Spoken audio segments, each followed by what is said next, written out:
Hello കൂട്ടുകാരെ, ഞാനിന്ന് നിങ്ങളെ കാണിക്കുന്നത് ഞാൻ വിത്ത് മുളപ്പിച്ച് ഉണ്ടാക്കിയ എൻ്റെ ഒരു അഡീനിയം ചെടിയാണ് കേട്ടോ. ഇത് കണ്ടോ, ഒരു വർഷമായി ഈ ഒരു ചെടിക്ക് നല്ല വലിപ്പത്തിൽ തന്നെ ആയിട്ടാണ് ഇതിൽ പൂവുണ്ടായിരിക്കുന്നത്. എന്നാൽ ഇതുപോലെ ഇതേ സമയം തന്നെ നട്ടു വെച്ചിട്ടുള്ള മറ്റൊരു ചെടിയെ ഞാൻ കാണിക്കാം.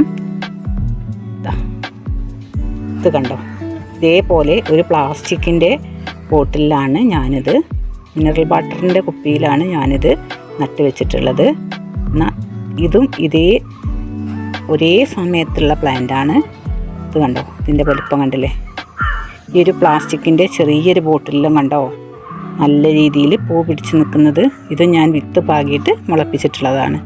അപ്പോൾ പോട്ടിൻ്റെ വലിപ്പമൊന്നുമല്ല, നമ്മൾ അതിന് കൊടുക്കുന്ന ഫെർട്ടിലൈസറിനനുസരിച്ചിരിക്കും അതിൻ്റെ പൂക്കൾ ഉണ്ടാവുന്നത് കേട്ടോ. അപ്പോൾ ചെറിയ ചട്ടിയിലാണെങ്കിലും ഇതുപോലെ നമുക്ക് പൂക്കൾ ഉണ്ടായി കിട്ടും. അതുപോലെ തന്നെ ഈ ഒരു ചെടിക്ക് ഒരു 6-7 മണിക്കൂറെങ്കിലും നല്ല രീതിയിൽ വെയിൽ കിട്ടുന്ന സ്ഥലത്തായിരിക്കണം ഈ ചെടി വെച്ചിരിക്കേണ്ടത്. നല്ലൊരു ഫെർട്ടിലൈസറും അതുപോലെ തന്നെ നല്ലൊരു വെയിലും കിട്ടുന്ന സ്ഥലത്താണെങ്കിൽ അഡീനിയം ഏത് ചെറിയ ചെടിയാണെങ്കിലും ഇതുപോലെ പൂത്ത് കിട്ടും.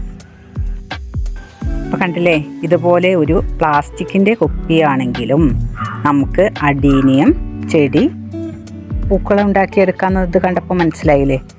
നല്ല വിലപിടിപ്പുള്ളൊരു ചെടിയാണിത്. വേണ്ടോ, നല്ല രീതിയിൽ ഇതിൻ്റെ പല കളറുകളും ഇന്ന് മാർക്കറ്റിൽ ലഭ്യമാണ്. ഇത് കണ്ടോ, ഇതിൻ്റെ ഒരു ഭംഗി കണ്ടോ, ഈ ഒരു പൂവിൻ്റെ ഒരു ഭംഗി, നല്ല ഭംഗിയുള്ള പൂക്കളാണ് ഇതിലുണ്ടായിരിക്കുന്നത് കണ്ടോ.